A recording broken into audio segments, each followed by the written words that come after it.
হযরতে জুলকিফিল আবার নবী সকালবেলা ঘুমান। স্ত্রীদেরকে বললেন, ও স্ত্রীরা তোমরা একটা কাজ করো, সকালবেলা 2-4 ঘন্টা আমি ঘুমাবো, আমারে কোনো ডিস্টার্ব যাতে কেউ না করে, দরজা টরজা সব বন্ধ করে থুয়ে দিবা। ঘুমাইতে গেছে সকালবেলা, সারা রাত তো জাগছে, সকালবেলা ঘুমটা চাপবো কেমন? হ্যাঁ, এমন সাফা চাপছেও ঘুম। ঠিক যেই মাত্র ঘুমটা চাপছে, দরজার মধ্যে গিয়ে আওয়াজ। দরজা খুললে দেখে আরেক বুড়া চাচা আইছে, লাঠি বর কইরা, টুপি পাগড়ি পরে আইছে। চাচা আপনি কেমনে? রাগ তো করা যায় না। 2 কারণে রাগ করা যায় না। এক তো আল্লাহর সাথে কথা দিছে রাগ করবে না, 2 নম্বর বুড়া মানুষের লগে আবার রাগ করে কেমনে? বাবার বয়সের বুড়া মানুষ টাটছে লাঠি বর কইরা। আসার পরে বলে যে আঙ্কেল আপনি কেন? বাবা আসছি যে আপনি তো বিচারক নবী, আমার বাড়িটা অমুকে দখল করে নিতে চাইতেছে, জবরদখল করে। তার পাওয়ার আছে তো, ক্ষমতা আছে তো, সে জোর করে আমার বাড়ি দখল করতে চায়। আমার প্রতিবেশী, আমি গরিব মানুষ, আমার কোনো ছেলে মেয়ে নাই, আপনি যদি বিচারটা করে দিতেন। নবী বললেন ঠিক আছে আঙ্কেল, অসুবিধা নাই, আপনি সন্ধ্যার সময় আমার অফিসে এসে। আর ওরে বললেন সে যাতে আসে, আমার নির্দেশ, সেও যাতে আসে, দুজন একসাথে আসবেন, আমি দেখে নিব। সন্ধ্যার সময় হযরতে জুলকিফিল অফিসে বসা, কেউ হয় না। ঘুম কিন্তু একদিন বাদ হয়ে গেছে। ঘুম কয়দিন বাদ হয়েছে? একদিন কোনো ঘুম নাই। দ্বিতীয় দিন সকালবেলা স্ত্রীদেরকে বলেন, দেখো কালকে কিন্তু ঘুমাইতে পারছি না, আজকে বাড়িটা পাহারা দিও, সব দরজা টরজা বন্ধ করো, 2-4 ঘন্টা যাতে অন্তত আমার রুমের আশেপাশে কেউ আসতে না পারে। স্ত্রীরা ঠিক দায়িত্ব পালন করছে। যেই মাত্র ঘুমে গেছে, দরজা খুলে দেখে এই বুড়া চাচা। চাচা আজকে আপনি আসলেন যে, কালকে আসেন নাই? আসি নাই যে, কালকে আপনি বলছিলেন না ওরে নিয়ে যাওয়ার জন্য? ওরে বলছি করে হে আমারে কয় যে না, আমার বাড়ি আর দখল করতো না, আপোষ হয়ে গেছে। তোমার আসার দরকার হয় না, আসি নাই। আজকে দল বল নিয়ে আমার বাড়ির পাশে এসে হুমকি দিতেছে আমার বাড়িটা দখল করবে। এই জন্য আসছি, বিচারটা যদি করে দিতেন। ঠিক আছে চাচা মিয়া, আপনি সন্ধ্যার সময় আপনি ওরে নিয়ে আমার কথা বলবেন, আমার অফিসে আসবে। ঠিক আছে, চলে গেছে। চলে যাওয়ার পর সন্ধ্যার সময় নবী বসে বসে অপেক্ষা করতেছেন, দেখি আসে কিনা। না আসলো না।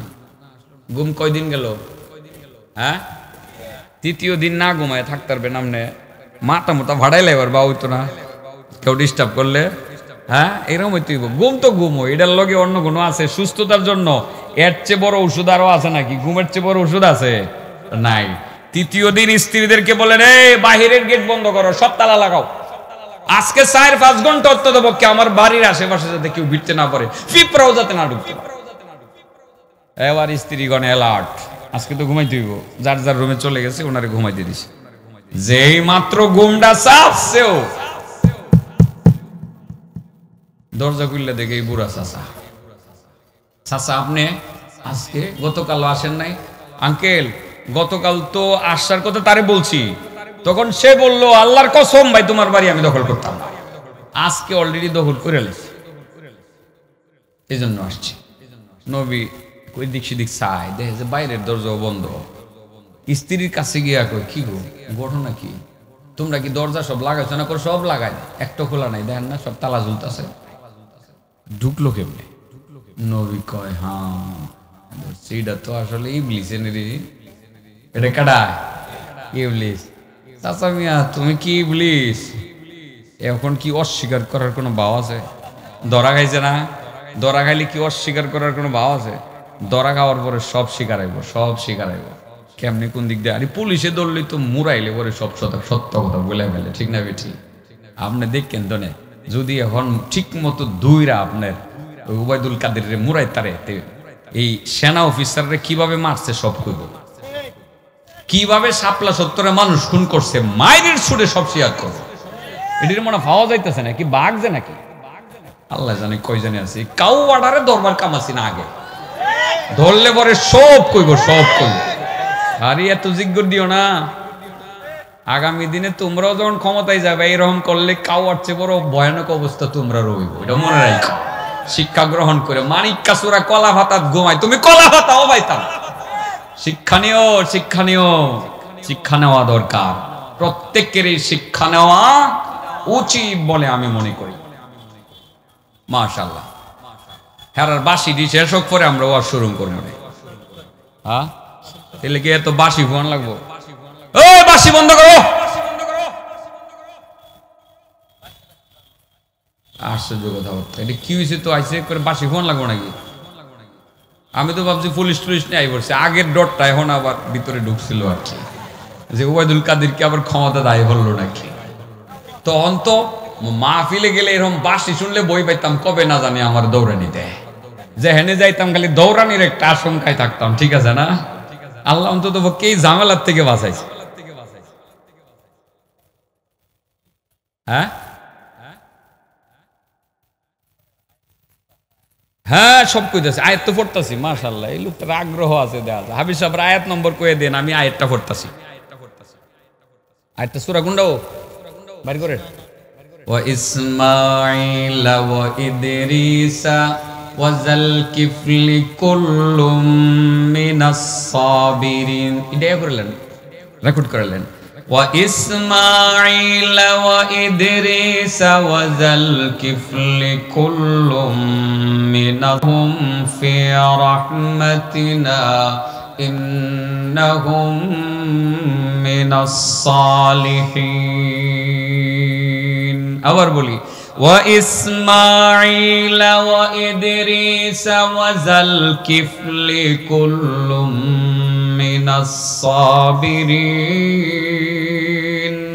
ওয়া আদখালনাহুম ফি রাহমাতিনা ইন্নাহুম মিনাস সালিহিন। হযরতে যুলকিফল এবার বুইরারে কয়, বুইরা চাচা ঘটনা কি? 3 দিন যাবত তুমি ডিস্টার্ব করতাছো কেন? এই বিচারের নামে, দখলের নামে। কও হুজুর আমার মাফ করে দেন। কেরে মাফ করতাম? আসল কথা কও, কেরে এই কামহান করলাম? যে হুজুর কথা হইলো, আপনি তো আল্লাহর সাথে কথা দিয়েছিলেন 3টা শর্ত মানবেন, সারা দিন রোজা রাখবেন। আমি শত চেষ্টা করে রোজা ভাঙাই পারতাম না। এরপরে দেখলাম 2 নম্বর শর্ত সারা রাত নামাজ পড়বেন, দেখলাম এটাও পারতাম না। পরে ভাবলাম দেখি কোনো একটা শর্ত নি বাঙ্গাইতারি তো রাগ নি উড়াইতারি। এই জন্য 3 দিন ঘুমে ডিস্টার্ব করছিলাম, রাগ ডানি উড়াইতাম পারি। রাগ উঠানো কার কাম? আর রাগ দমন করে হজম করা কার কাম? নবীদের কাম। এই রাগ দমন করে হজম করে যারা প্রতিপক্ষকে ক্ষমা করে দিতে পারে, আল্লাহ রাব্বুল আলামিন তাদেরকে এমন পরিমাণ বিনিময় দিবেন। আল্লাহ বলেন, আমি যে কেমন দিব এটা আমি জানি, জগতের আর কেউ জানে না। আরেকটা বিনিময় দুনিয়াতে দেব, আমি ভালোবাসা দিব। ও বান্দা বান্দি, প্রচন্ড রাগের মুহূর্তে রাগটাকে হজম করে তোমার প্রতিপক্ষকে তুমি ক্ষমা করে দিলা। ও বান্দা বান্দি, একটা কথা মনে রাখবা, আমি তোমাকে ভালোবাসি। সুবহানাল্লাহ। এবার বলেন কয়টা আমলের বিনিময় আল্লাহ নিজের হাতে দিবেন? 1 নম্বর, ওই সব মানুষকে আল্লাহ নিজের হাতে বিনিময় দিবেন যারা রাগ দমন করে, গুসা হজম করে প্রতিপক্ষকে মাফ করে দেয়। আমি বলবো আশেপাশে যা হয়েছে, রাজনীতি তো বহুত হয়েছে, মাফ করে দিয়েন। কাছের লোকই তো, এলাকার মানুষ, স্বাস্থ্য ভাই, ফুয়াতো ভাই, ঠিক আছে না, গোষ্ঠীর মানুষ, পাশের এলাকার মানুষ। আগে হয়তো বা তারা ধুকায় পড়ে তালে তালে আপনাদের উপরে কিছু নির্যাতন করে ফেলছিল। এজ এ মুসলমান হিসাবে ডেকে এনে, ভাই বহুত কিছু করছর 16 বছর, বাইরে এগুলো ভুলতে পারি না, যাই হোক আল্লাহর হস্তে মাফ করে দিলাম, সামনে আর এরকম অন্যায় কাজে জড়িত হইস না, ভালো চল, তোদের অসুবিধা হইলে আমাদেরকে বলিস, আমরা দেখবো না। এরকম নর্মাল যারা আছে, পরিবর্তন হওয়া সম্ভব, তাদেরকে ক্ষমা করে দিয়ে ভালোবাসা প্রদর্শন করবেন। আপনি আল্লাহর কাছে বেহিসাব বিনিময় পাবেন, আল্লাহর ভালোবাসা পাবেন। আর যেই ডাকাত, চোর, যে সীমা লঙ্ঘনকারী, তাকে ক্ষমা করে দিলে সমাজে অশৃঙ্খলতা আরো বেড়ে যাবে, রাষ্ট্রের ক্ষতি হবে, ধর্মের ক্ষতি হবে, তারে আইনের হাতে উঠিয়ে দেয়। বিষয়টা কি বুঝাইতে পারছি? বিষয়টা রাজনৈতিক হয়ে গেছে না? হ্যাঁ, আমার কাম ওইটা, যেটা মন চাহিদা হোক, আসল কথাটা বলা হলো আমার কাম, ঠিক আছে না? 2 নম্বর আমলের কথা বলতাম, এটাই তো আসল, এটা না বললে কেমনে? 2 নম্বর আমল হইল রোজা। মাশাআল্লাহ, আরে এটা দি সালা কই? 2 নম্বর কি? রোজা। আল্লাহ নিজে বলেন, আস-সাওমু লি ওয়া আনা আজজি বিহি। রোজা তো আমার জন্য, আর রোজার বিনিময়টা আমি ফেরেশতারে কইতাম না, ফেরেশতা তার এত কোটি নেগে দিয়ে দাও, তার এত কোটি নেগে দিয়ে দাও, এটার বিনিময়টা আমার নিজের হাতে দিন। কি পরিমাণ দিমু এটা আমি জানি, জগতের আর কেউ জানে না। রোজা রাখতেই হতো নাকি?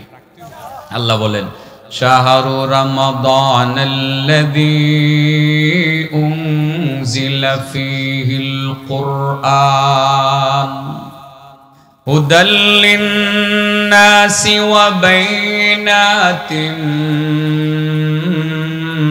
মিনাল হুদা ওয়াল ফুরকান ফামান শাহিদা মিনকুমুশ শাহরা ফালইয়াসুম ومن كان مريضا أو على سفر فعدة من أيام أخر يريد الله بكم اليسر ولا يريد بكم العسر ولتكملوا العدة ولتكبروا الله على ما هداكم ولعلكم تشكرون وإذا سألك عبادي عني فإني قريب أجيب دعوة الداع إذا دعان فليستجيبوا لي وليؤمنوا بي لعلهم يرشدون আল্লাহ বলেন শাহরু রমাদান, রমজান মাস আসতেছে নাকি? আসিতেছে। কোন মাস? রমজান মাস, কোরআন নাজিলের মাস। যেই ব্যক্তি রমজান মাসকে পাবে ফালইয়াসুমহু, সেজন্য রোজা রাখে। সেজন্য কি রাখে? কারণ রোজাদারের বিনিময়ে আল্লাহ অন্য কাউকে দিয়ে দেওয়া হবেন না, আল্লাহ নিজে দিবেন, নিজে দিবেন। এবং রোজাদার বান্দার খুব কাছে চলে আসবেন তিনি রমজান মাসে ইফতারির সময়। এই যে সময়টা আমরা আছি না, এই সময়টা যখন বসে বসে আল্লাহর কাছে মোনাজাতে লিপ্ত হব, আল্লাহ তখন বলছিলেন মূসা নবীকে, ও মূসা, আমার আখিরি জামানার নবীর উম্মতেরা রমজান মাসে রোজা রেখে বিকাল বেলা যখন ইফতারি করতে বসবে, ওই সময়টায় আমি তাদের এতটা কাছে চলে যাব যে আমার মধ্যে আর তোমার মধ্যে ৭০,০০০ কেন, একটা মানে তাদের মধ্যে আমার মধ্যে আর তাদের মধ্যে ৭০,০০০ কেন, একটা পর্দাও বাকি থাকবে না। ও মূসা, তোমার সাথে যখন আমি সিনাই পাহাড়ে কথা বলি, আমার মধ্যে তোমার মধ্যে ৭০,০০০ পর্দা থাকে।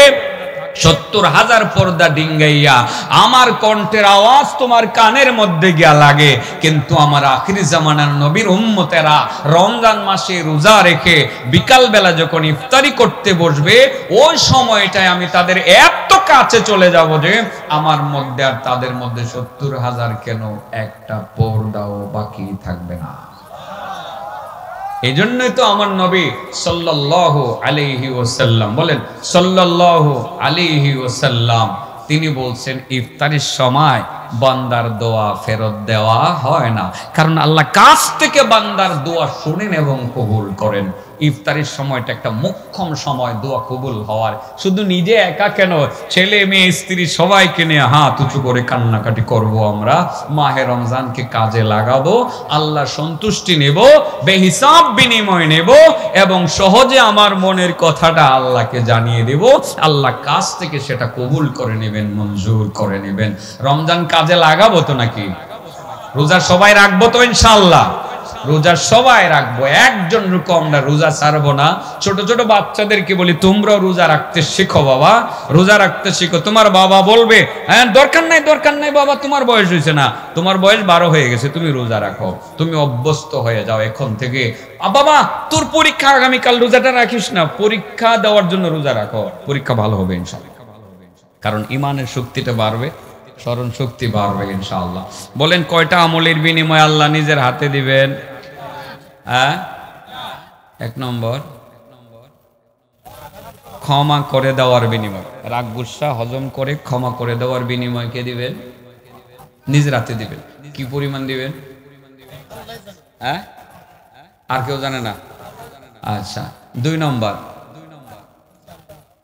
রমজানের বিনিময়ে আল্লাহ দিবেন রোজার, আল্লাহ নিজের হাতে দিবেন। কি পরিমাণ দিবেন? আচ্ছা, রাগ গুসা হজম করা এটা কার গুণ, কার কাজ? আর রাগ বাড়াইয়া দেওয়া এটা কার কাজ? মাশাআল্লাহ। রমজান মাসে ইফতারির সময় আল্লাহর মধ্যে আর বান্দার মধ্যে দূরত্ব কত হাজার পর্দা থাকে। আর মুসা নবী আর আল্লাহর মধ্যে দূরত্ব ছিল সিনাই পর্বতে কথা বলার সময় কত হাজার পর্দা। তাইলে মুসা নবীর উম্মত, মুসা নবী বেশি কাছের না আমার নবী আর আমার নবীর উম্মত বেশি কাছে? হ্যাঁ, তাহলে আমাদের নবীর উম্মত হিসাবে আমাদের মর্যাদা অনেক বেশি, ঠিক আছে না? আলহামদুলিল্লাহ, আল্লাহুম্মা লাকাল হামদু ওয়া লাকাশ শুকর হামদান কাসীরান তাইয়িবান মুবারাকান ফি। আমি শেষ করছি, অন্ধকার হয়ে গেছে। শোয়েব আহমদ আশরাফি সাহেব খুব সময় চলে আসছেন, আমরা আওয়াজ পেয়েছি মাগরিবের পরে, তার বয়স শুনে শেষ হয় নাই তো। আর কটা আমল রয়েছে? 2টার মধ্যে 2টা বলা হয়েছে, আর একটা বাদ রয়েছে না? 3 নাম্বার হলো ইন্নামা ইউআফফাস সাবিরুনা আজরাহুম বিগাইরি হিসাব। আয়াত তো তিলাওয়াত করছিলাম এটা। 3 নাম্বার হলো সবুর। 3 নম্বর কি? বিপদে ধৈর্য ধারণ করা। বিপদে, বড় বিপদ আসছে, আল্লাহ আমি সবুর করলাম, তুমি আমার জন্য সহায় হয়ে যাও।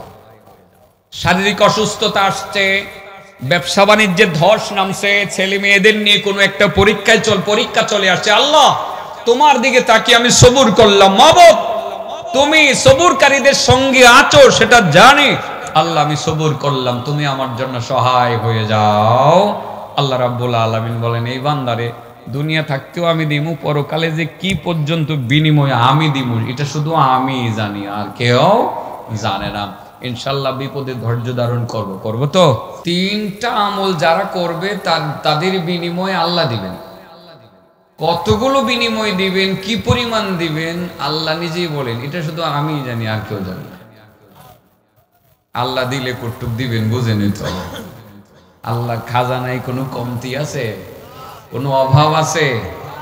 3 আমলের বিনিময় স্বয়ং আল্লাহ নিজে দিবেন। সালাসাতু আমাল আজরুহুম আলাল্লাহ। 3টা আমলের বিনিময় আল্লাহ নিজে দিবেন, নিজ দায়িত্বে দিবেন। এর মধ্যে 1 নাম্বার, একটা করে বলে ফেলি, সময় তো শর্ট, সর্বোচ্চ 45 মিনিট সময় বলা যাবে, এর বেশি তো বলা যাবে না। মনোযোগ দিয়ে শুনেন। আর আমি তো এরকম পেশাল্লা মানুষ হই, বারবার একটা কথা রিপিট করি, এটাই তো বলি। এই 3টার বাইরে আমি যাব না, দরকারও নাই। এর মধ্যে 1 নাম্বার হলো আল আফবু, আরবিতে ক্ষমা করে দেওয়া। যে ব্যক্তি মানুষকে ক্ষমা করে দেয়, রাগের মুহূর্তে রাগটাকে হজম করে যে ব্যক্তি মানুষকে ক্ষমা করে দেয়, কাজটা বড় কঠিন, কিন্তু তার বিনিময় অনেক অনেক বেশি। আল্লাহ নিজে বলেন, যেই আমার বান্দা বান্দি, যেসব বান্দা বান্দি রাগের মুহূর্তে রাগটা হজম করে প্রতিপক্ষকে ক্ষমা করে দিবে, পরকালে আমি তাকে বিনিময় দিব। কি পরিমাণ দিব সেটা শুধু আমি জানি, আর কেউ জানে না। পরকালে দিব, তাহলে দুনিয়াতে দিবেন না? হ্যাঁ, আল্লাহ বলেন আমি দুনিয়াতেও দিব। দুনিয়াতে কি দেব? দুনিয়াতে আমি তাকে ভালোবাসা দিব, আমি তাকে জানিয়ে দিব, বান্দা প্রচন্ড রাগের মুহূর্তে রাগটা হজম করে তোমার প্রতিপক্ষকে তুমি ক্ষমা করে দিলা, যেহেতু কঠিন কাজটা তুমি করতে পারলা, এই পৃথিবীতে তোমার জন্য আমার পুরস্কারের ঘোষণা হলো আই লাভ ইউ বান্দা, আমি তোমার ভালোবাসি। দুনিয়াতে আল্লাহ ভালোবাসা দিবেন, আর পরকালে ফামান আফা ওয়া আসলাহা ফাআজরুহু আলাল্লাহ। যে ব্যক্তি মানুষকে ক্ষমা করে দেয় এবং সুলাহ করে, সন্ধি করে, সমাধান করে, রাগ গুসা হজম করে প্রতিপক্ষকে মাফ করে দেয়, তার বিনিময়ে আল্লাহ দিবেন। কি পরিমাণ দিবেন আল্লাহই ভালো জানেন, সুবহানাল্লাহ বলেন। এরকম কয়টা আমলের বিনিময়ে আল্লাহ দিবেন? আর সবে তো আল্লাহই দেন, ওইগুলো তো বাকিগুলোর বিনিময়ে আল্লাহ হুকুম করে দিবেন, আর এটা নিজের হাতে দিবেন। আল্লাহ নিজের হাতে দিলে কি পরিমাণ দিবেন আল্লাহ জানেন। আল্লাহর বক্তব্য, এটা আমি দিব, আমার হাতে দিব, কি পরিমাণ দিব আমি জানি, আর কেউ জানে। লাম ইয়াহদুদিল আজর, উজরত কি পরিমাণ হবে এটার কোনো সীমা রেখা নাই, সীমাবদ্ধতা নাই, কোনো পরিমাণ নাই। কি পরিমাণ দিবেন তিনি জানেন। তাহলে 1 নম্বর, ক্ষমা করে দেওয়ার বিনিময়ে আল্লাহ দিবেন। কি পরিমাণ দিবেন আল্লাহ জানেন। ক্ষমা করে দেওয়াটা কঠিন, রাগ গুসা হজম করে মাফ করে দেওয়াটা কঠিন। কঠিন না? এত 15 বছর 16 বছর আপনার উপরে নির্যাতনের স্টিম রোলার চালাইছে, তাই না? এখন তাকে ক্ষমা করে দেওয়া আপনার জন্য কঠিন না? কঠিন, অনেক কষ্টেরও বটে। কিন্তু সেই জায়গাতে আমার আল্লাহর বক্তব্য হলো, সে তোমাকে যন্ত্রণা দিয়েছে 16 বছর, তুমি যদি সেই যন্ত্রণা সহ্য করে আজ তুমি রাগ গুসা হজম করে ক্ষমা করে দিতে পারো, তাহলে বান্দা 2টা পুরস্কারের ঘোষণা দিলাম। 1 নম্বর, দুনিয়াতে আমি তোমাকে ভালোবাসা দিব, আর 2 নম্বর, পরকালে তোমাকে বিনিময় দিব। কি পরিমাণ দিব জগতের কেউ জানে না, আমার নিজ দায়িত্ব আমি দেব। আমার মনে হয় ক্ষমা করার মৌসুম এটা, ঠিক আছে না? সেই কথা মনে রাখলে তো মাফ করতে মনে যাবে না, ভুলে যাবে। সে অন্যায় করছে, মাফ করে দেবে সমাজের এই মানুষ। হ্যাঁ, বিষয়টা যদি এমন হয় যে মাফ করে দিলে তার পাওয়ার আরো বাড়বে, সামনে আরো নির্যাতন করবে, মানুষের প্রতি জুলুম বাড়িয়ে দিবে, তাকে আইনের হাতে উঠিয়ে দেবে, ঠিক আছে না? আর যদি কাউকে ক্ষমা করে দিলে মনে হয় সে অনুতপ্ত হবে, হ্যাঁ অনুতপ্ত হবে, সারা জীবন সেলুট জানাবে। আর এত বছর টানা নির্যাতন করলাম, সে তো ইচ্ছা করলে প্রতিশোধ নিতে পারতো, নেই, সে আমাকে বরং ক্ষমা করে দিয়েছে, আজীবন মনে রাখবে আর সেলুট দিবে, ঠিক না বেটি? 2টা অপশনই কিন্তু আছে। ক্ষমা করে দেওয়ার অপশনটা সবচেয়ে বেশি গুরুত্বপূর্ণ। ক্ষমা করে দেওয়া নবী রাসূলদের কাজ, রাগ গুসা হজম করে মাফ করে দেওয়া নবী রাসূলদের কাজ, আর রাগ গুসা দিন দিন বৃদ্ধি করা এটা হলো শয়তানের কাজ। কার কাজ? বোঝানোর জন্য কি গল্প বলে ফেলবো একটা? হ্যাঁ, রাগ গুসা হজম করলে আল্লাহর ভালোবাসা পাওয়া যাবে। আমি যা বলতেছি সব কোরআন থেকে, কোনো কিন্তু হাদিস বলি নাই, সব কোরআন। والكاظمين الغيظ والعافين عن الناس والله يحب المحسنين والكاظمين الغيظ, রাগ গুসা যারা হজম করে, والعافين عن الناس, যারা মানুষকে ক্ষমা করে দেয়, এই জাতীয় ভালো কাজ যারা করে আল্লাহ তাদেরকে ভালোবাসেন, মহব্বত করেন। বলেন, রাগ গুসা হজম করে ক্ষমা করে দেওয়া কার কাজ? নবী রাসূলের কাজ। আর রাগ গুসা বাড়িয়ে দেওয়া, উঠানো, এটা কার কাজ? বোঝানোর জন্য সেই গল্প, পুরনো গল্প, আগে পরে বহুত শুনেছেন, যদিও এটা আমার মূল সাবজেক্ট না। মূল সাবজেক্টটা হলো 2 নম্বর। মূল সাবজেক্টটা কয় নম্বর? 2 নম্বর। 2 নম্বর বিষয়টাকে সামনে রেখেই কিন্তু আমি কথা বলছি। যেহেতু 3টা আমলের সিরিয়াল আসছে, এই জন্য প্রথমটা বলে শেষ করি, তারপরে 2 নম্বরটা বলবো, তারপরে 3 নম্বরটা বলবো। হযরতে জুলকিফিল নামে একজন নবী ছিলেন। জুলকিফিল, আপনারা নাম শুনছেন? হ্যাঁ, আলেমরা তো শুনছেন, যারা হাফেজ সাহেবরা তো এটা মুখস্থ, ঠিক আছে না? সাধারণ মানুষ কিন্তু ইব্রাহিম নবীকে, মুসা নবীকে যতটুক চিনেন, জুলকিফিলের 100 ভাগের 1 ভাগও চিনেন না, ঠিক না বেটি? অনেকে কইব এরকম নবীর নাম তো জীবনও শুনি নাই। ঈসা নবী, মুসা নবী, দাউদ নবী, হ্যাঁ, ইব্রাহিম নবী, ইসমাইল নবী, ইসহাক নবী, এই জাতীয় নবীদের নাম শুনছি, কিন্তু জুলকিফিল নামের কোন নবীর নাম শুনলে 2-1 বার আতিকুল্লাহর মুখ থেকেই শুনছি আশেপাশে।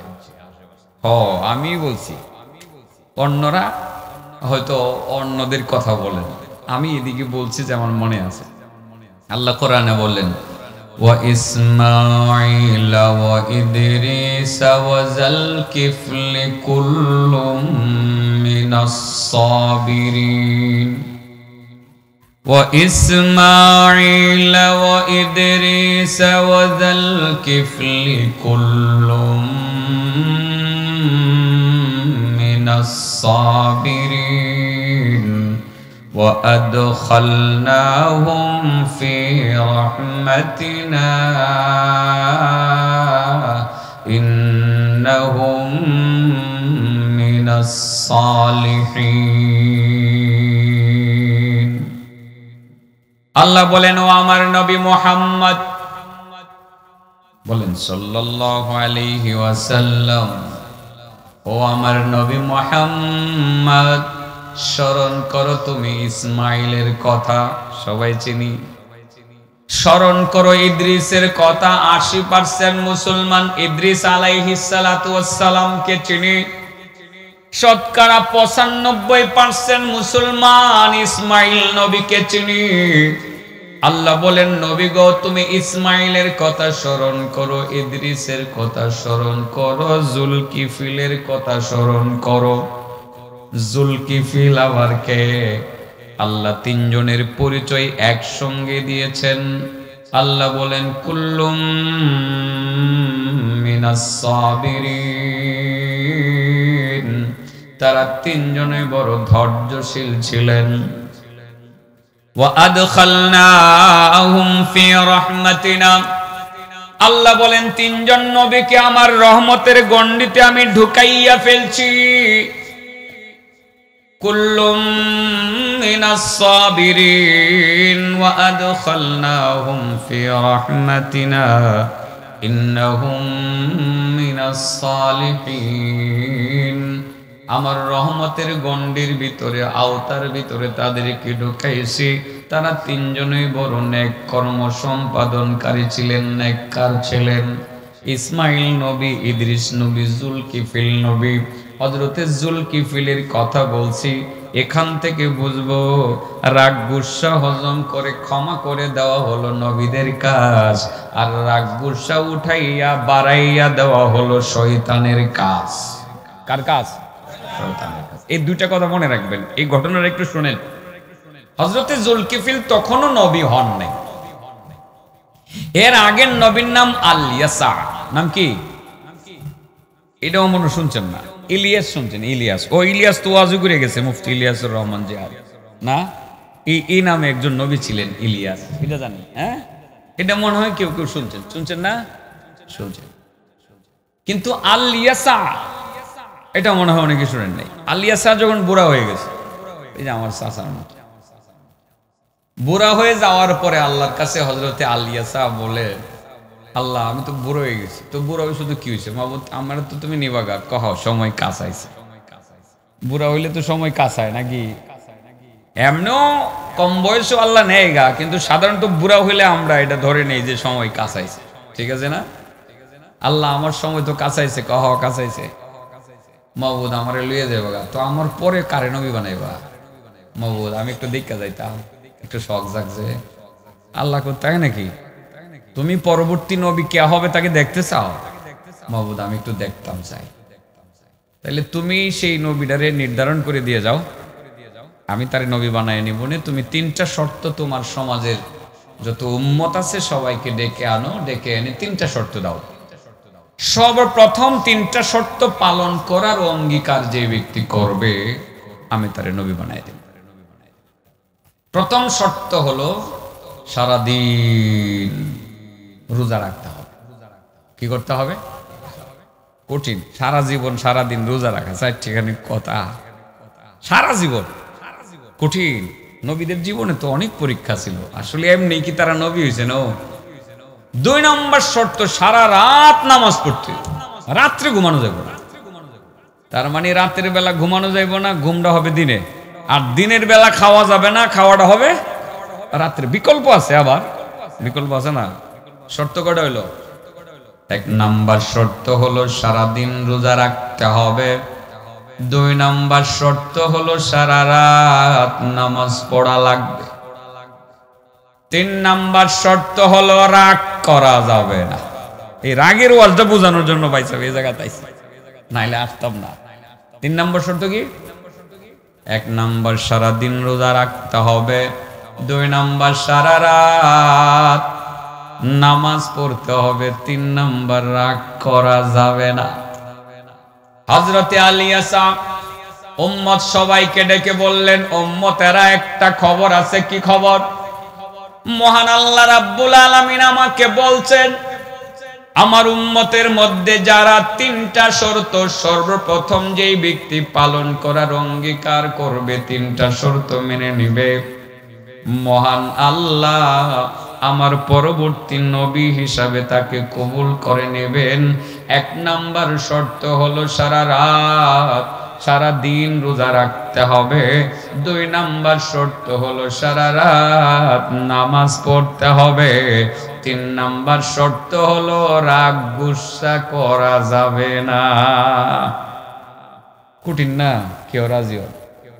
জানি না আমি রাজি হইতাম কিনা। এখন এনে কইতাছি যে রাজি হয়ে গেলাম, বলে নবী হইতাম।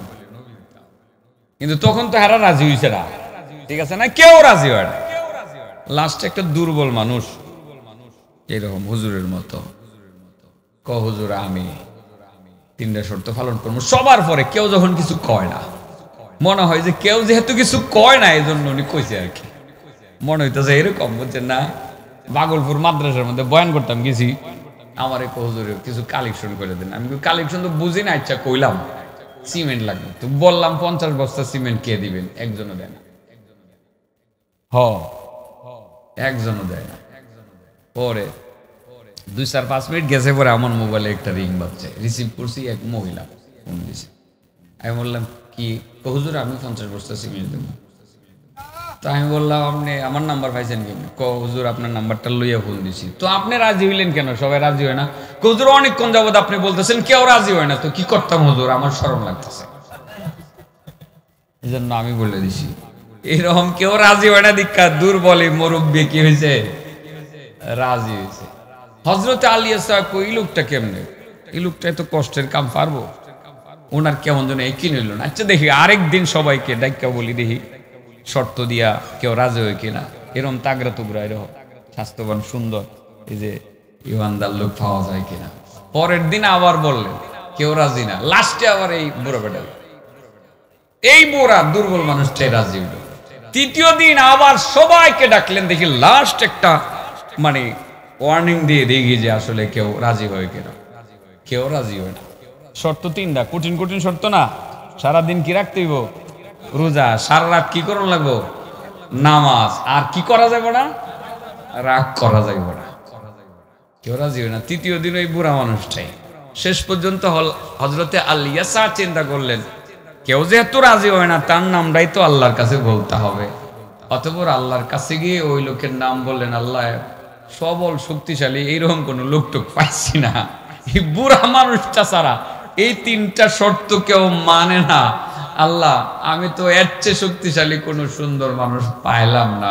আল্লাহ বলেন, হ্যাঁ ঠিকই বলছো, এ দেখতে দুর্বল, শরীরটা দুর্বল, তার ইমানটা অনেক বেশি শক্ত। ও আলিয়াসা, তারে আমি নবী হিসাবে কবুল করে নিলাম। সে যেহেতু নিজে নিজে 3টা শর্ত মানার দায়িত্ব নিছে, আমি তার নাম রেখে দিলাম জুলকিফিল। কি রেখে দিলাম? এবার হযরত জুলকিফিল নবী হইছেন। কি হইছেন? নবী হইছেন। সারা রাত কি করবেন? নামাজ। আর সারা দিন রোজা। তাইলে খাইবেন কোন সময়? রাত্রে। ঘুমাইবেন কোন সময়?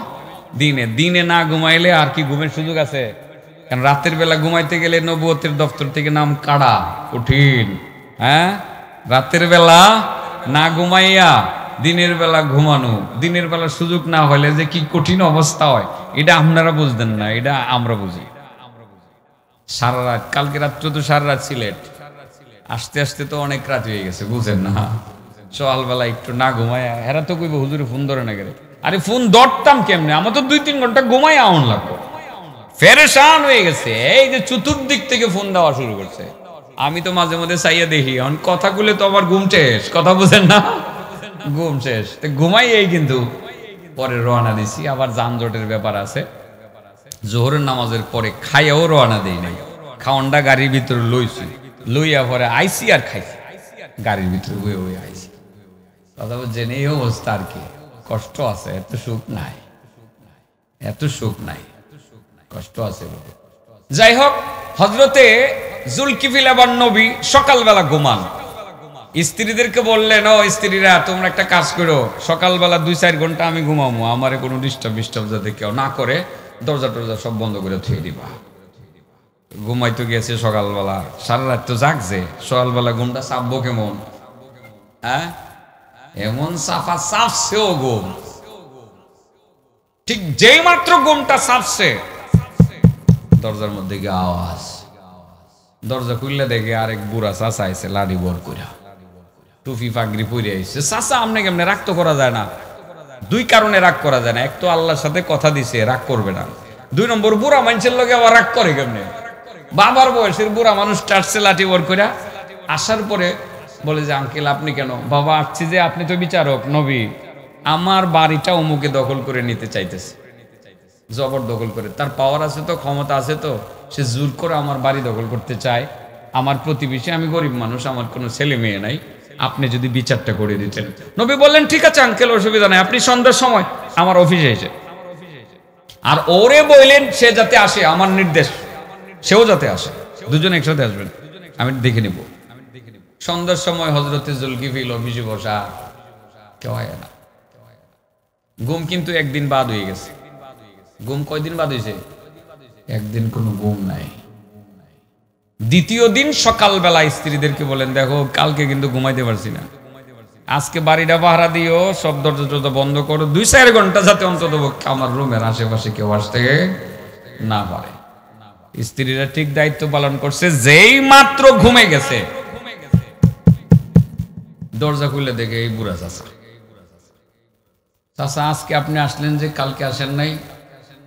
আসি নাই যে, কালকে আপনি বলছিলেন না ওরে নিয়ে যাওয়ার জন্য? ওরে বলছি করে হে আমারে কয় যে না আমার বাড়ি আর দখল করতো না, আপোষ হয়ে গেছে, তোমার আসার দরকার হয় না, আসি নাই। আজকে দল বল নিয়ে আমার বাড়ির পাশে এসে হুমকি দিতেছে আমার বাড়িটা দখল করবে, এই জন্য আসছি, বিচারটা যদি করে দিতেন। ঠিক আছে চাচা মিয়া, আপনি সন্ধ্যার সময় আপনি ওরে নিয়ে আমার কথা বলবেন, আমার অফিসে আসবে। ঠিক আছে, চলে গেছে। চলে যাওয়ার পর সন্ধ্যার সময় নবী বসে বসে অপেক্ষা করতেছেন, দেখি আসে কিনা। না আসলো না। ঘুম কয়দিন গেল?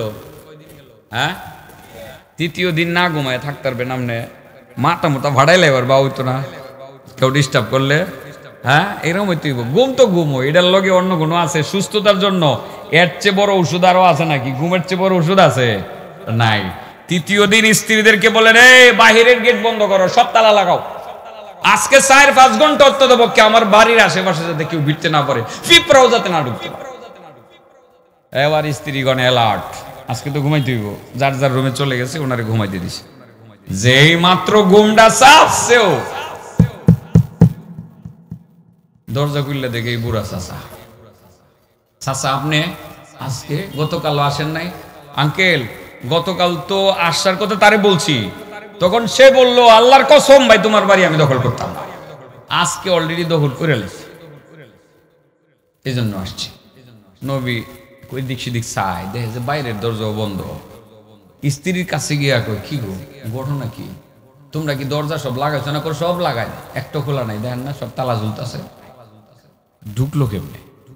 নবী কয় হ্যাঁ সেইটা তো আসলে ইবলিস এনেরি। এটা কাটা ইবলিস। চাচা মিয়া তুমি কি ইবলিস? এখন কি অস্বীকার করার কোনো ভাব আছে? ধরা খাইছে না? ধরা খাইলে কি অস্বীকার করার কোনো ভাব আছে? ধরা খাওয়ার পরে সব স্বীকার আইব, সব স্বীকার আইব। কেমনি কোন দিক দিয়ে? আরে পুলিশে ধরলেই তো মুরাইলে পরে সব সত্য কথা বলে ফেলে, ঠিক না বেঠি?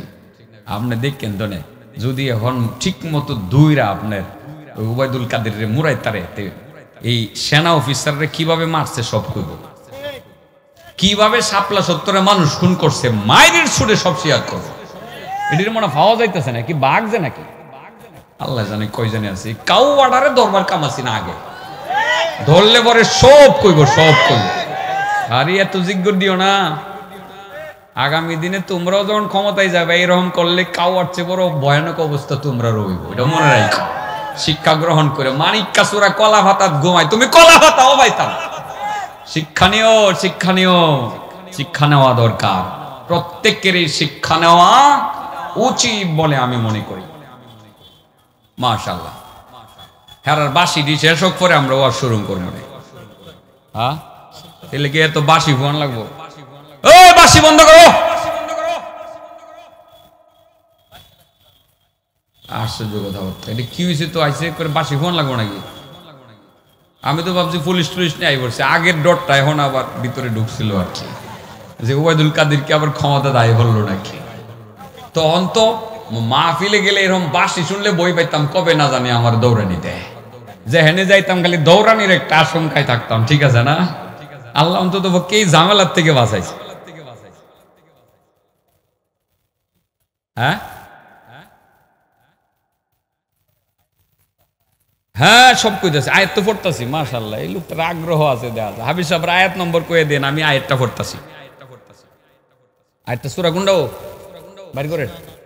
ওয়া ইসমাঈলা ওয়া ইদরিসা ওয়া যাল কিফলি কুল্লুম মিনাস সাবিরিন, এটা করলেন, রেকর্ড করলেন। وإسماعيل وإدريس وذا الكفل كل منهم في رحمتنا إنهم من الصالحين.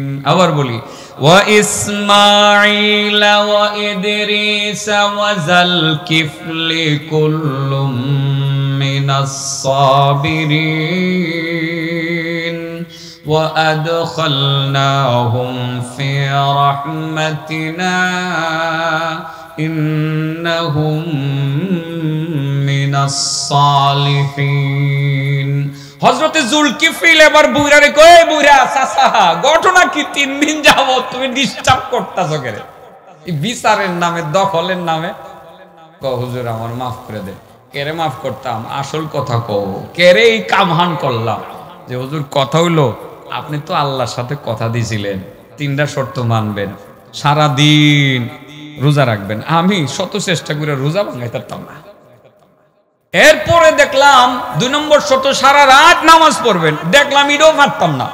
পরে ভাবলাম দেখি কোনো একটা শর্ত নি বাঙ্গাইতারি তো রাগ নি উড়াইতারি। এই জন্য 3 দিন ঘুমে ডিস্টার্ব করছিলাম, রাগ ডানি উড়াইতাম পারি। রাগ উঠানো কার কাম? আর রাগ দমন করে হজম করা কার কাম? নবীদের কাম। এই রাগ দমন করে হজম করে যারা প্রতিপক্ষকে ক্ষমা করে দিতে পারে, আল্লাহ রাব্বুল আলামিন তাদেরকে এমন পরিমাণ বিনিময় দিবেন, আল্লাহ বলেন আমি যে কেমন দিব এটা আমি জানি, জগতের আর কেউ জানে না। আরেকটা বিনিময় দুনিয়াতে দেব, আমি ভালোবাসা দিব। ও বান্দা বান্দি, প্রচন্ড রাগের মুহূর্তে রাগটাকে হজম করে তোমার প্রতিপক্ষকে তুমি ক্ষমা করে দিলা। ও বান্দা বান্দি, একটা কথা মনে রাখবা, আমি তোমাকে ভালোবাসি। সুবহানাল্লাহ। এবার বলেন কয়টা আমলের বিনিময় আল্লাহ নিজের হাতে দিবেন? 1 নম্বর, ওই সব মানুষকে আল্লাহ নিজের হাতে বিনিময় দিবেন যারা রাগ দমন করে, গুসা হজম করে প্রতিপক্ষকে মাফ করে দেয়। আমি বলবো আশেপাশে যা হয়েছে, রাজনীতি তো বহুত হয়েছে, মাফ করে দিয়েন। কাছের লোকই তো, এলাকার মানুষ, স্বাস্থ্য ভাই, ফুয়াতো ভাই, ঠিক আছে না? গোষ্ঠীর মানুষ, পাশের এলাকার মানুষ। আগে হয়তো বা তারা ধুকায় পড়ে তালে তালে আপনাদের উপরে কিছু নির্যাতন করে ফেলছিল। এজ এ মুসলমান হিসাবে ডেকে এনে, ভাই বহুত কিছু করছ 16 বছর, বাইরে এগুলো ভুলতে পারি না, যাই হোক আল্লাহর হস্তে মাফ করে দিলাম, সামনে আর এরকম অন্যায় কাজে জড়িত হইস না, ভালো চল, তোদের অসুবিধা হইলে আমাদেরকে বলিস, আমরা দেখবো না। এরকম নর্মাল যারা আছে, পরিবর্তন হওয়া সম্ভব, তাদেরকে ক্ষমা করে দিয়ে ভালোবাসা প্রদর্শন করবেন, আপনি আল্লাহর কাছে বেহিসাব বিনিময় পাবেন, আল্লাহর ভালোবাসা পাবেন। আর যেই ডাকাত, চোর, যে সীমা লঙ্ঘনকারী, তাকে ক্ষমা করে দিলে সমাজে অশৃঙ্খলতা আরো বেড়ে যাবে, রাষ্ট্রের ক্ষতি হবে, ধর্মের ক্ষতি হবে, তারে আইনের হাতে উঠিয়ে দেয়। বিষয়টা কি বুঝাইতে পারছি? বিষয়টা রাজনৈতিক হয়ে গেছে না? হ্যাঁ, আমার কাম ওইটা, যেটা মন চাহিদা হোক, আসল কথাটা বলা হলো আমার কাম, ঠিক আছে না? 2 নম্বর আমলের কথা বলতাম, এটাই তো আসল, এটা না বললে কেমনে? 2 নম্বর আমল হইল রোজা। মাশাআল্লাহ, আরে এটা দি সালাক হই। 2 নম্বর কি? রোজা। আল্লাহ নিজে বলেন as-sawmu li wa ana ajzi bihi, রোজা তো আমার জন্য, আর রোজার বিনিময়টা আমি ফেরেশতারে কইতাম না, ফেরেশতা তার এত কোটি নেগে দিয়ে দাও, তার এত কোটি নেগে দিয়ে দাও, এটার বিনিময়টা আমার নিজের হাতে দিন। কি পরিমাণ দিব এটা আমি জানি, জগতের আর কেউ জানে না। রোজা রাখতেই হতো নাকি? আল্লাহ বলেন শাহরু রমাদানাল্লাযী উনজিলা ফীহিল কুরআন হুদাল লিন্নাসি ওয়া বাইনাতিন মিনাল হুদা ওয়াল ফুরকান ফামান শাহিদা মিনকুমুশ শাহরা ফালইয়াসুম ومن كان مريضا أو على سفر فعدة من أيام أخر يريد الله بكم اليسر ولا يريد بكم العسر ولتكملوا العدة ولتكبروا الله على ما هداكم ولعلكم تشكرون وإذا سألك عبادي عني فإني قريب أجيب دعوة الداع إذا دعان فليستجيبوا لي وليؤمنوا بي لعلهم يرشدون আল্লাহ বলেন শাহরু রমাদান, রমজান মাস আসতেছে নাকি? আসিতেছে। কোন মাস? রমজান মাস, কোরআন নাজিলের মাস। যেই ব্যক্তি রমজান মাসকে পাবে ফালইয়াসুমহু, সেজন্য রোজা রাখে। সেজন্য কি রাখে? কারণ রোজাদারের বিনিময়ে আল্লাহ অন্য কাউকে দিয়ে দেওয়া হবেন না, আল্লাহ নিজে দিবেন, নিজে দিবেন। এবং রোজাদার বান্দার খুব কাছে চলে আসবেন তিনি রমজান মাসে ইফতারির সময়। এই যে সময়টা আমরা আছি না, এই সময়টা যখন বসে বসে আল্লাহর কাছে মোনাজাতে লিপ্ত হব, আল্লাহ তখন বলছিলেন মূসা নবীকে, ও মূসা, আমার আখিরি জামানার নবীর উম্মতেরা রমজান মাসে রোজা রেখে বিকালবেলা যখন ইফতারি করতে বসবে, ওই সময়টায় আমি তাদের এতটা কাছে চলে যাব যে আমার মধ্যে আর তোমার মধ্যে ৭০,০০০ কেন, একটা মানে তাদের মধ্যে আমার মধ্যে আর তাদের মধ্যে ৭০,০০০ কেন, একটা পর্দাও বাকি থাকবে না। ও মূসা, তোমার সাথে যখন আমি সিনাই পাহাড়ে কথা বলি, আমার মধ্যে তোমার মধ্যে ৭০,০০০ পর্দা থাকে, ৭০,০০০ পর্দা ডিঙ্গাইয়া আমার কণ্ঠের আওয়াজ তোমার কানের মধ্যে গিয়া লাগে। কিন্তু আমার আখিরি জামানার নবীর উম্মতেরা রমজান মাসে রোজা রেখে বিকাল বেলা যখন ইফতারি করতে বসবে, ওই সময়টায় আমি তাদের এত কাছে চলে যাব যে আমার মধ্যে আর তাদের মধ্যে ৭০,০০০ কেন, একটা পর্দাও বাকি থাকবে না। এই জন্যই তো আমার নবী সাল্লাল্লাহু আলাইহি ওয়াসাল্লাম বলেন, সাল্লাল্লাহু আলাইহি ওয়াসাল্লাম তিনি বলছেন, ইফতারের সময় বান্দার দোয়া ফেরত দেওয়া হয় না, কারণ আল্লাহ কাছ থেকে বান্দার দোয়া শুনেন এবং কবুল করেন। ইফতারের সময়টা একটা মোক্ষম সময় দোয়া কবুল হওয়ার। শুধু নিজে একা কেন, ছেলে মেয়ে স্ত্রী সবাইকে নিয়ে হাত উঁচু করে কান্নাকাটি করব। আমরা মাহে রমজানকে কাজে লাগাবো, আল্লাহ সন্তুষ্টি নেব, বেহিসাব বিনিময় নেব এবং সহজে আমার মনের কথাটা আল্লাহকে জানিয়ে দেব। আল্লাহ কাছ থেকে সেটা কবুল করে নেবেন, মঞ্জুর করে নেবেন। রমজান কাজে লাগাবো তো নাকি? রোজা সবাই রাখবো তো ইনশাআল্লাহ? রোজা সবাই রাখবো, একজন রুকু আমরা রোজা ছাড়বো না। ছোট ছোট বাচ্চাদেরকে বলি, তোমরাও রোজা রাখতে শিখো বাবা, রোজা রাখতে শিখো। তোমার বাবা বলবে, হ্যাঁ দরকার নাই দরকার নাই বাবা, তোমার বয়স হয়েছে না, তোমার বয়স 12 হয়ে গেছে, তুমি রোজা রাখো, তুমি অভ্যস্ত হয়ে যাও এখন থেকে। বাবা তোর পরীক্ষা আগামীকাল, রোজাটা রাখিস না, পরীক্ষা দেওয়ার জন্য রোজা রাখো, পরীক্ষা ভালো হবে ইনশাআল্লাহ। কারণ ইমানের শক্তিটা বাড়বে, স্মরণ শক্তি বাড়বে ইনশাআল্লাহ। বলেন কয়টা আমলের বিনিময়ে আল্লাহ নিজের হাতে দিবেন? হ্যাঁ, 1 নম্বর ক্ষমা করে দেওয়ার বিনিময়। রাগ গুসা হজম করে ক্ষমা করে দেওয়ার বিনিময় কে দিবেন? নিজের হাতে দিবেন। কি পরিমাণ দিবেন? হ্যাঁ, আর কেউ জানে না? আচ্ছা, 2 নম্বর রমজানের বিনিময়ে আল্লাহ দিবেন রোজা, আল্লাহ নিজের হাতে দিবেন। কি পরিমাণ দিবেন? আচ্ছা, রাগ গুসা হজম করা এটা কার গুণ, কার কাজ? আর রাগ বাড়াইয়া দেওয়া এটা কার কাজ? মাশাআল্লাহ। রমজান মাসে ইফতারির সময় আল্লাহর মধ্যে আর বান্দার মধ্যে দূরত্ব কত হাজার পর্দা থাকে। আর মুসা নবী আর আল্লাহর মধ্যে দূরত্ব ছিল সিনাই পর্বতে কথা বলার সময় কত হাজার পর্দা। তাইলে মুসা নবীর উম্মত, মুসা নবী বেশি কাছের না আমার নবী আর আমার নবীর উম্মত বেশি কাছে? হ্যাঁ, তাহলে আমাদের নবীর উম্মত হিসাবে আমাদের মর্যাদা অনেক বেশি, ঠিক আছে না? আলহামদুলিল্লাহ, আল্লাহুম্মা লাকাল হামদু ওয়া লাকাশ শুকর হামদান কাসীরান তাইয়িবান মুবারাকান ফি। আমি শেষ করছি, অন্ধকার হয়ে গেছে। শোয়েব আহমদ আশরাফি সাহেব খুব সময় চলে আসছেন, আমরা আওয়াজ পেয়েছি মাগরিবের পরে, তার বয়স শুনে শেষ হয় নাই তো। আর কটা আমল রয়েছে? দুইটার মধ্যে দুইটা বলা হয়েছে, আর একটা বাদ রয়েছে না? 3 নাম্বার হলো ইন্নামা ইউআফফাস সাবিরুনা আজরাহুম বিগাইরি হিসাব। আয়াত তো তিলাওয়াত করছিলাম এটা। 3 নাম্বার হলো সবুর। 3 নম্বর কি? বিপদে ধৈর্য ধারণ করা। বিপদে, বড় বিপদ আসছে, আল্লাহ আমি সবুর করলাম, তুমি আমার জন্য সহায় হয়ে যাও। শারীরিক অসুস্থতা আসছে, ব্যবসা বাণিজ্যের ধস নামছে, ছেলে মেয়েদের নিয়ে কোনো একটা পরীক্ষা চলে আসছে, আল্লাহ তোমার দিকে তাকিয়ে আমি সবুর করলাম। মাবুদ তুমি সবুরকারীদের সঙ্গে আছো সেটা জানি, আল্লাহ আমি সবুর করলাম, তুমি আমার জন্য সহায় হয়ে যাও। আল্লাহ রাব্বুল আলামিন বলেন, এই বান্দারে দুনিয়া থাকতেও আমি দিমু, পরকালে যে কি পর্যন্ত বিনিময় আমি দিমু এটা শুধু আমি জানি, আর কেউ জানে না। ইনশাল্লাহ বিপদে ধৈর্য ধারণ করবো তো। সামনের রোজার মাস আসতেছে, রোজা রাখবো, রাগ উঠলে রাগটা হজম করে প্রতিপক্ষকে ক্ষমা করে দিব। আমার কাছে মনে হলো 3টা জায়গায় এখন বলা দরকার।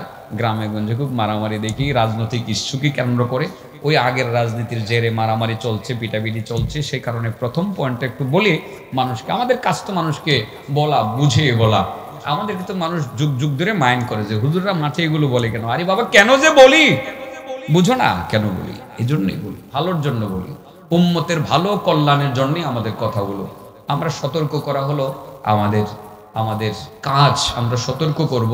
ওই যুগ যুগ ধরে তাদেরকে সতর্ক করছি, তারা মানে নাই, এখন তারা দেশ ছাড়তে বাধ্য হয়েছে।